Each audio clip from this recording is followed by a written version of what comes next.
From there, the BBC's Matthew Price reports. We flew in with the army towards Bandit country, south in search of the marijuana fields of Mexico, and over the heartland of the country's most powerful drugs cartel. They landed in enemy territory, and this is the enemy's crop. One by one, they pulled them up. The strong smell lingered in the air. This is home to the Sinaloa cartel, a multi-billion-dollar business empire that produces and smuggles drugs north to the US. Ripping up a few plants will not dent the cartel's profits, and the soldiers know the farmers will be re-sowing their cash crops. In a few days they'll have replanted this. They will use the little water that there still is, and in 3 months we'll have to return to destroy the crops again. Welcome now to Gangster's Paradise, where the Sinaloa cartel rules. The curious fact about Mexico's drugs war is that in places there is no war.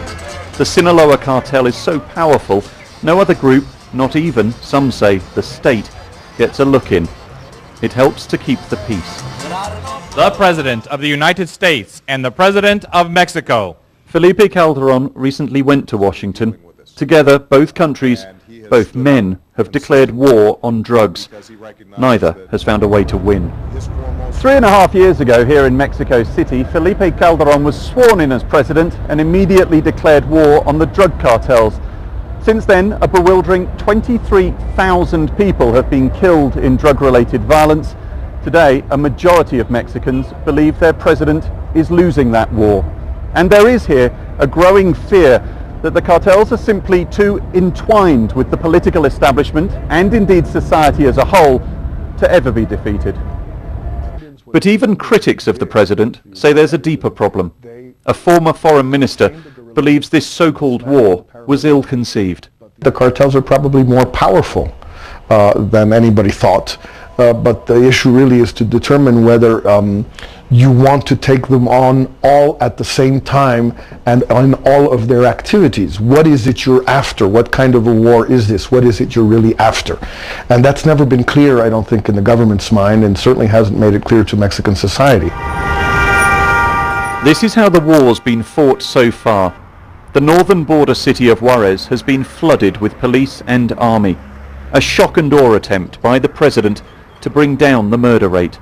It has, they say, forced the drug cartels to find other smuggling routes. Even so, the mayor of Juarez still travels in a heavily armoured convoy. More than 1,000 have been killed here in Mexico's murder capital this year alone. Assassins are paid just $45 a week. There's no solution, is there? Until the demand for drugs over in the United States ceases. Well, globally, regionally, there isn't, yes. As long as the U.S. is the largest consumer of drugs in the world, there's going to be somebody trying to supply that market, and it is a profitable market, so drugs will go to the U.S. This is another problem coming from the US. Much of the cartel's firepower is smuggled in from the States. Some say they're as well armed as the army itself. Still, the military is proud to show off its small successes. The cocaine, the raw opium, the crystal meth it has seized here. There is, though, plenty more where this came from. Matthew Price, BBC News, Mexico. And the Mexican authorities have demanded a full inquiry into the shooting of a Mexican teenage boy by a U.S. Border Patrol agent. The boy was found dead on the Mexican side under a bridge linking Ciudad Juarez with El Paso. The American FBI say the agent fired in self-defense after being attacked by people throwing rocks. Perhaps more than most sports, motor racing is almost entirely dominated by men. But on the Palestinian West Bank, a group of young women is trying to get in on that action. Our West Bank correspondent John Donison reports. 3, 2, 1, go! It's the weekend in the West Bank city of Nablus, and the locals are out for a spin. This is called speed testing, and it is exactly that.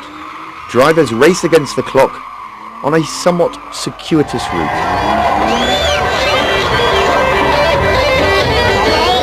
Among the 70 competitors, no shortage of boy racers, but not all of them. The self-proclaimed Speed Sisters are a group of young women trying to break into the testosterone-fueled world of Palestinian motor racing, and unlike in other parts of the world, competing directly against the men. There's no difference between women and men driving. Driving is driving. I love speed. I love cars. And I like it. I enjoy it. And such enthusiasm is shared by the Palestinian Tifosi, as well as at least some of the women's male rivals. I think it's a good thing to race against women, but I think we need somebody to make them much better. And that help is coming from the British government, which sponsors the Speed Sisters. Later in the year, it's arranging for a coaching team from London to visit the West Bank to work with the Palestinian women in what is clearly a demanding sport. Well, we're on the course now, right in the centre of Nablus, and I can tell you that it is absolutely not for the faint-hearted or the nauseous. But the West Bank Speed Sisters are clearly made of sterner stuff. Not a sign of even one careful lady owner amongst them. John Donnison, BBC News, Nablus.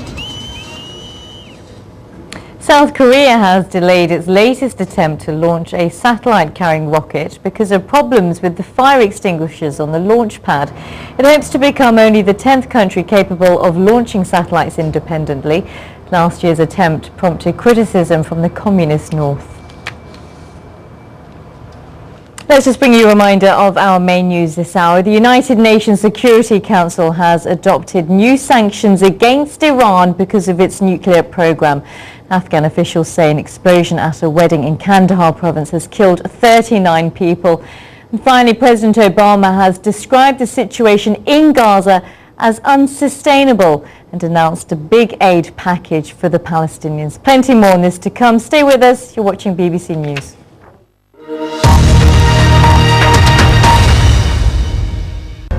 Click here to watch the 1-minute World News Summary online.